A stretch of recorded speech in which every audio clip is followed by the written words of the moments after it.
night sank in, water began to rise.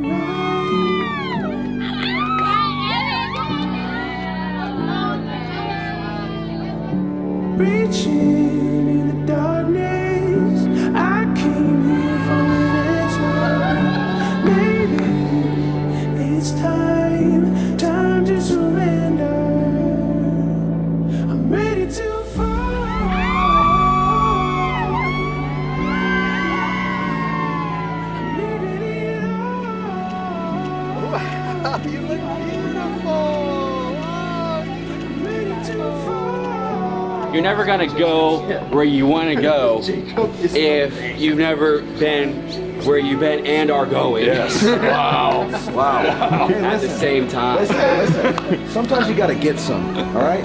You gotta go get some. every time so others may every time. Every time. Collision in the stillness. Still see it, can't get it out of my mind.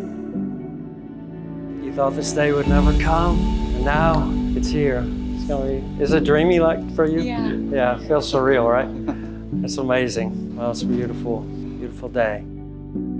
Jacob, I can't believe that today is the day I finally get to marry my best friend.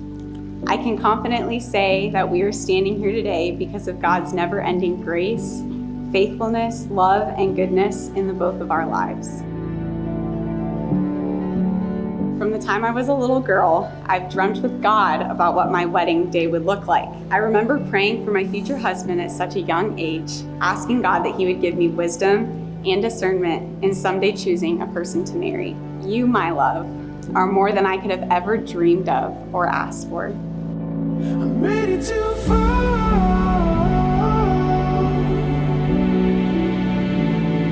I'm leaving it all behind. My dearest Taylor Corey Moore, Burnett, what a journey it's been, an incredible journey. I can still see your face on the first day that I met you. I never could have imagined in that moment that I was looking into the beautiful eyes of my future wife. I was some goofy, immature punk kid, and you were this beautiful, vibrant, godly woman who had absolutely zero interest in me. I know that because you told me so straight to my face after I tried to ask you out. I've been holding in everything. I just wanna say the words out loud. I think the words were, "This is never, ever going to happen. I just don't believe you're my husband." Well, honey, I've never been more thrilled that you were wrong. Thank God he made me stubborn enough to keep on trying after the first few no's. I'm ready to fall.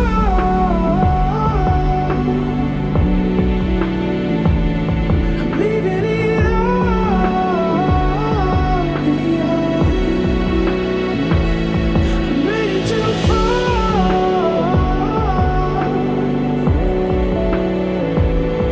All of these ghosts, I'm letting them go this time. So cut the line. I encourage you guys to be gracious in your marriage. Don't care passionately about everything. Like little things don't really matter. Always sacrifice your preferences for the relationship. In my pursuit of you, I grew up in ways I never had before, primarily spiritually and emotionally, and I give you the thanks for that. You helped me sit and hear the voice of God for the first time. You exemplified what radical devotion and obedience to Jesus looks like. You peeled back my layers and were one of God's greatest tools in my sanctification, and you still are. You were there for me early on in our dating relationship through sickness and surgery. I remember being amazed at the way you loved me during that time when most people simply would have walked away. But you stayed. You stayed with that skinny, gap-toothed poor kid because you saw more, but more importantly, you made a choice. Our relationship hasn't always been easy, but no matter the season, I've seen you time and time again choose to put God first. I have never been more confident that you are the one for me. You have seen me through some of the hardest and most challenging times in my life. You've walked with me through sickness, heartbreak, doubt, and pain.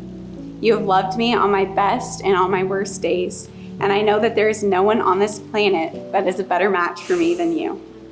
So today, in front of our friends, family, and God, I pledge my life to you. Husband and wife, in the name of the Father and the Son and the Holy Spirit, and you better kiss your bride.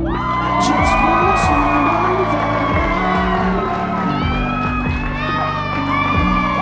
I vow to not just hear, but to listen to you and value your voice as if it were my own in our decision making as we become one. This love I have for you does not end with this life. Instead, it will bear eternal fruit. Nevertheless, I vow to pour myself out to you each day as if it were my last chance to lavish you with my love. Ultimately, I vow to be your best friend for the rest of this time we have here together on this earth. Loving you is, has been, and always will be my greatest honor and joy. I vow to speak life over you and our future family, exhorting you as the man I know God designed you to be.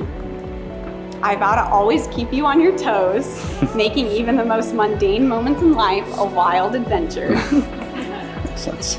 I vow to never hide anything from you. I vow to love you when times are easy and when times are difficult, in sickness and in health.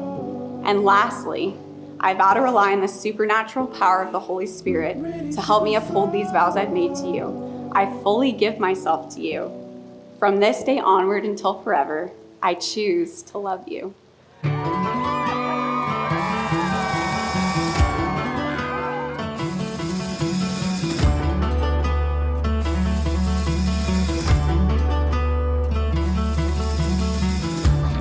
Time and time again, since those days in New Zealand, the Lord has blessed me with Taylor's friendship. There are friends that leave you in hard seasons, but Taylor's the kind of friend to not only be with you, but right beside you in hard times. Taylor taught me a lot. She taught me a lot about confidence. She taught me how to pursue the Lord in both the good and bad times. And she taught me to never lose faith. And Taylor is someone with radical faith. Taylor and Jacob would call me the glue of their relationship, not because I was like the centerpiece and I held them together, but because I was literally stuck with them and I could not escape. I mean, it was bad, you go trying to find new friends and somehow the Lord would just bring you back on a date with them. That's kind of how it was. I love you both, and I've seen the ups and downs. You've been through more than most people in marriages. Like, you guys have been through a lot health-wise and everything, and you've conquered everything. And what God has brought together, no man can separate. That's the truth. I've seen so many attacks of the enemy come against you guys, and I've seen you conquer everything. And that shows true loyalty, and that shows the fruit of your marriage.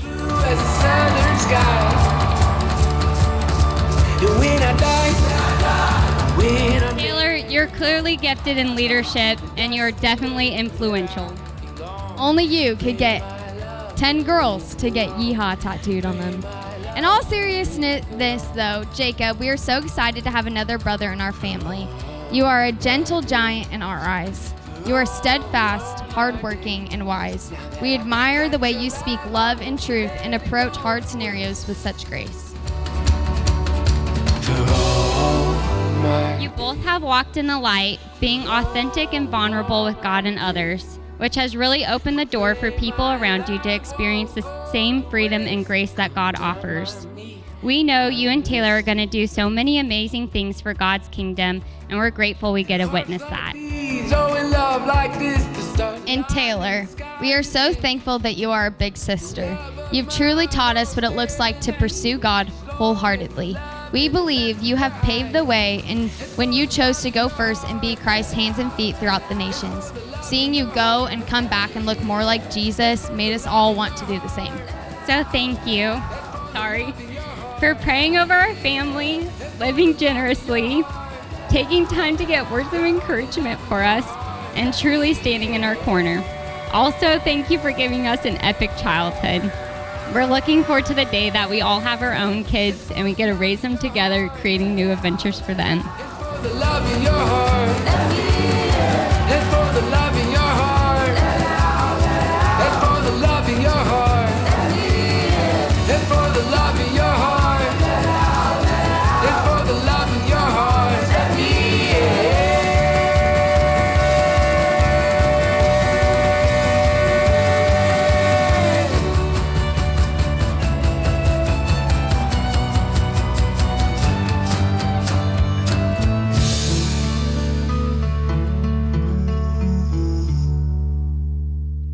being said, at the end of the day, we may be the boobs, but Taylor, you're the bra that held us together and never let us down.